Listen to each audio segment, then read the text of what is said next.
Assalamualaikum warahmatullahi wabarakatuh. Bagaimana anak-anak? Pada pagi hari ini masih dalam keadaan sehat? Ya, bagus. Oke anak-anak, untuk pagi hari ini kita akan menginjak pada tema 2. Sebelum kita melangkah ke tema 2, apakah kalian masih ingat materi yang sudah kita pelajari dulu kemarin dan sebelumnya, yaitu pada tema 1, subtema 1, subtema 2, subtema 3? Apakah masih ingat? Ya, bagus. Tentu kalian masih ingat tentang apa yang sudah kita pelajari pada saat tema 1 kemarin. Anak-anak, pada pagi hari ini kita akan melangkah pada materi selanjutnya, yaitu tema 2. Sebelum kegiatan atau pembelajaran pada pagi hari ini saya mulai, tolong dipersiapkan dulu buku paket tema 2 dan tolong dibuka masing-masing bukunya di rumah ya. Saya tunggu beberapa menit untuk mempersiapkan bukunya. Oke anak-anak, tema 2 pada pagi hari ini yaitu yang berjudul udara bersih bagi kesehatan. Berhubung dengan adanya situasi dan kondisi saat ini, maka perlu untuk menjaga kesehatan kalian, yaitu dengan memakai masker saat keluar rumah, makan makanan yang bergizi, dan istirahat yang cukup. Oke anak-anak, pada pertemuan kali ini saya akan membahas tentang udara bersih bagi kesehatan. Kita akan langsung saja ke materi pada pagi hari ini. Tolong dibuka bukunya pada tema 2, subtema 1, pembelajaran 1, yaitu tentang cara tubuh mengolah udara bersih. Pada pertemuan kali ini saya akan membahas tentang bagaimana tubuh ini mengolah udara bersih. Tolong anak-anak perhatikan gambar yang ada di buku kalian, buku paket kalian di buku tema 2. Tolong perhatikan gambar pada halaman 1. Di situ ada gambar orang yang sedang memelihara hewan peliharaannya. Tolong diperhatikan, dicermati. Setelah kalian mencermati, tolong pertanyaan di bawah ini kalian tulis jawabannya di kertas dan nanti tolong dikirim melalui WA ke grup kita yang di grup kelas 5.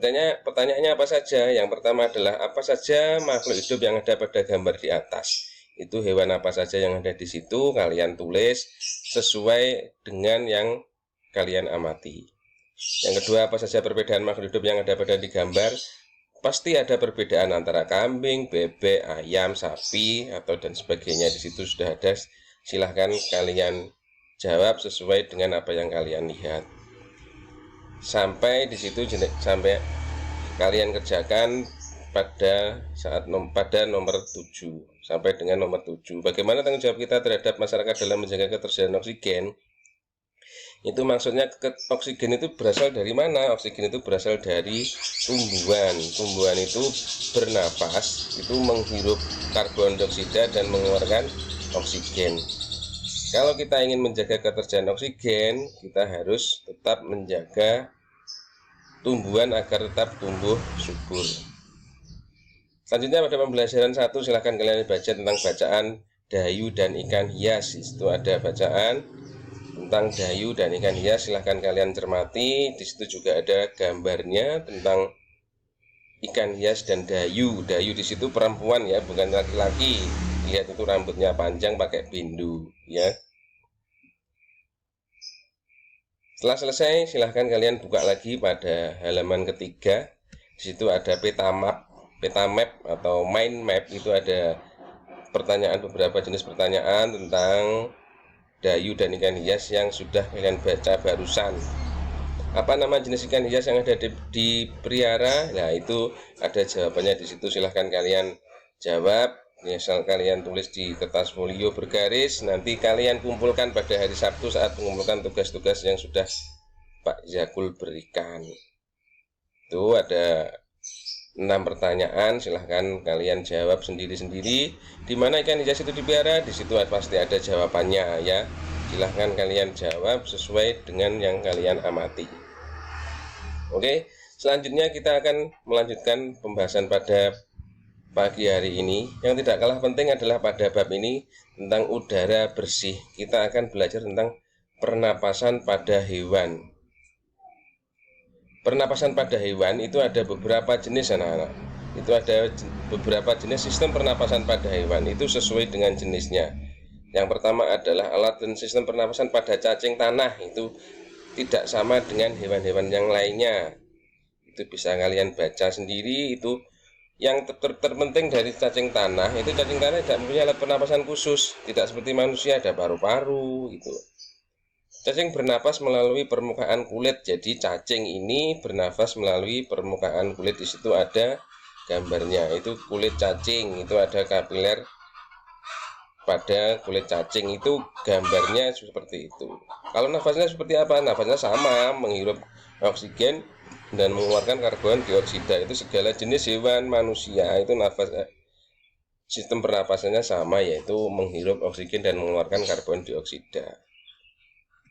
Selanjutnya alat dan sistem pernapasan pada serangga atau insekta, itu pada jangkrik, belalang, itu bernafasnya juga beda dengan yang cacing tadi. Kalau serangga ini bernapas menghisap oksigen dan mengeluarkan karbon dioksida, namun berbeda dengan hewan lain. Alat pernapasan pada serangga ini berupa trakea. Kalau di cacing tadi kulit, kalau di serangga ini adalah trakea. Itu bisa dilihat lebih lanjut di gambarnya itu. Yang ketiga adalah alat dan sistem pernapasan pada ikan atau Pisces. Ikan itu tidak sama dengan belalang ataupun cacing tanah. Kalau ikan itu bernafas dengan organ khusus mirip saringan yang disebut insang. Di mana letak insang? Insang itu di pinggir, itu yang biasanya kalian bisa melihat ikan, kalian amati itu ada yang bisa buat untuk bergerak, itu namanya insang. Itu berbentuk lembaran tipis berwarna merah muda biasanya, dan insang itu selalu lembab, tidak bisa kering. Kenapa lembab ya? Karena letaknya di air, tapi juga untuk bernafas pada ikan. Kenapa ikan kok di air bisa bernafas, kalau di darat tidak bisa bernafas? Karena memang ikan itu hidupnya di air. Biasanya insang ini dilindungi oleh selaput atau rangka, atau biasanya yang biasa disebut dengan tutup insang atau operculum. Itu yang dimiliki oleh ikan ya. Itu gambarnya ada di situ. Ada pembuluh darah juga sama seperti manusia, ada filament insang lah. Itu bentuknya di situ, di samping kanan kiri.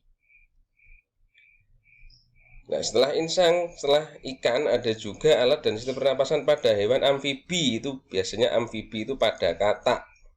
Katak kalau bisa kita disebut kodok. Katak itu sistem pernapasannya ada dua, tidak sama pada waktu kecil dan saat dewasa. Pada saat kecil dia masih berbentuk seperti kecebong, seperti ikan, yang kepalanya lebih besar daripada tubuhnya. Itu biasanya kalian bisa lihat atau bisa ketahui ketika kalian berada di sawah atau di sungai. Itu ada insang ataupun ada kecebong ataupun katak.